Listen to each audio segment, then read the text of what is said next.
Hey Hope, thanks so much for joining in again. It's been about a week or so, and I'm glad to be able to connect a little bit. Thanks also for being a part of our first online streaming service. I know we didn't get it on time, but we did get it out there. Thanks for everybody who helped make that possible. We're looking forward to continuing to move forward with that over the next couple weeks and get that out to you too. I know everybody's probably also seen the statement that was issued by Governor Walz. We're going into a higher level of quarantine starting tomorrow, and so Hope is going to be continuing to follow the spirit of that. We're going to continue moving forward with an even more stringent way of producing our services so that we're not having interactions that we don't necessarily have to have. And I'd encourage you to stay home, to spend the time figuring out a way to be home as much as possible. We're doing this as a way of protecting our neighbors, protecting our community. We're doing this as a way of loving. And that's the bigger word, that's the bigger ideal. We're doing this as a way of loving our community. We're doing this out of love for each other. So I'd encourage you to follow through with that. It's hard, it's daunting. As an extrovert, it's definitely daunting to have to stay home. But I know it's also daunting for our introvert friends and brothers and sisters too, because they're stuck home with their extroverted family members, and I get that too. And then the rest of the time here, I thought I'd share a little bit of encouragement out of Luke chapter 10. So I was thinking through a story that might be encouraging for us, and my mind comes through the parable of the Good Samaritan. So it's a familiar one. Luke 10 verse 25 starts off where the scene is painted for us. There's this person asking Jesus a question. What do I need to do to be saved? And Jesus responds essentially saying, well, you already know the answer. Go to the law. What does the law tell you? And the guy responds and he says, well, I need to love the Lord with all of who I am, and I need to love my neighbor as myself. And Jesus is like, yeah, you're good.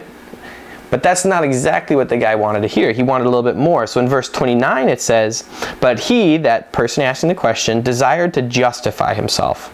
He said to Jesus, who is my neighbor? All right, so then we have this iconic story that follows. Jesus tells the story of a man who is mugged on his way on this kind of dangerous road to Jericho. He's mugged there, he's left for dead, and 3 people walk past him.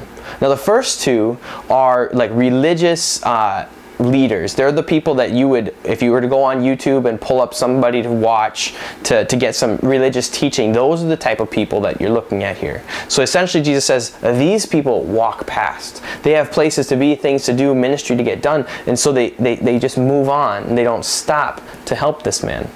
And the third person is a Samaritan. And for the Jewish people, there's such animosity and frustration and bad and ill will between these 2 people that it's tense. But the Samaritan is the one who stops and helps the Jewish man. We know the story. We know how it comes to the end, and the man's frustrated because Jesus asks this question. In verse 36, which of these 3 do you think proved to be a neighbor to the man who fell among the robbers? The man's so frustrated he won't even name him. He just says, the one who showed him mercy. And Jesus says, go and do likewise. And what I want us to hone in on is something that Jesus did as he told this story. The original question was, who is my neighbor? Okay, so the man wants to know who it is that he's supposed to love. And by the time we get to the end of the story, Jesus has switched that question subtly. And the question is now, which one was a neighbor to the other person? And what Jesus has done is he says, you shouldn't be asking the question, who am I supposed to love? You're supposed to examine your heart, examine yourself, the way you live, and ask the question, who am I loving? Am I being a neighbor? Am I loving the way a neighbor should? It doesn't matter who the recipient is. That's not the issue. The issue is what's going on in here. The issue is, am I the good neighbor? Am I like the good Samaritan? And so now we're in quarantine, right? We're in this place, we're looking at, making sure that we're staying home to protect the people around us, to slow down the spread of the disease of COVID-19. What does it mean for us to be good Samaritans? Well, on one hand, God has placed us in the communities and in the neighborhoods that we live in. That's intentional. It's part of his mission. It's part of his plan. And we are still allowed to go out, walk our dogs or to walk up and down the streets. And as we do that, we're going to encounter people staying 6 feet separate, staying distant, and we can offer words of encouragement. We can engage with those people. And in a society that's going to become socially starved, perhaps we're going to engage with those people in ways that we've never done before. So yes, love your neighbor. Keep distant, but look for the opportunities that God is giving you to love your neighbor. But there's another level to this that I felt compelled by, I felt convicted by. The issue with the two religious people is that, they were consumed with who they were and what they did and their religious nature. And so they wouldn't take the time to help somebody who would sort of make them unclean, if you will. They wouldn't stop to help somebody who would take away their precious time. And I've found that as I'm sitting in quarantine and I'm back home now and I'm working from home and thinking about the things that I want to get done and the things that the church should be doing, and I'm thinking about ministry to my neighbors outside and have I done that well or have I done that poorly, I'm noticing that there's times when Lewis comes up, my son, and I'll say, Lewis, not right now, and I'll keep working on what I'm doing. Or there's times when Bree calls out and says that she needs to talk with me about something, I say, I can't right now, I'm too busy. Or there's just this general feeling of, wow, I'm stuck at home with my family. And that's exactly the issue of the two religious people. See, the question it's not as though the people in my neighborhood are more important to God than the people inside my own home and my own family. God has placed us in quarantine with the people who live inside our own walls so that we would love them as ourselves.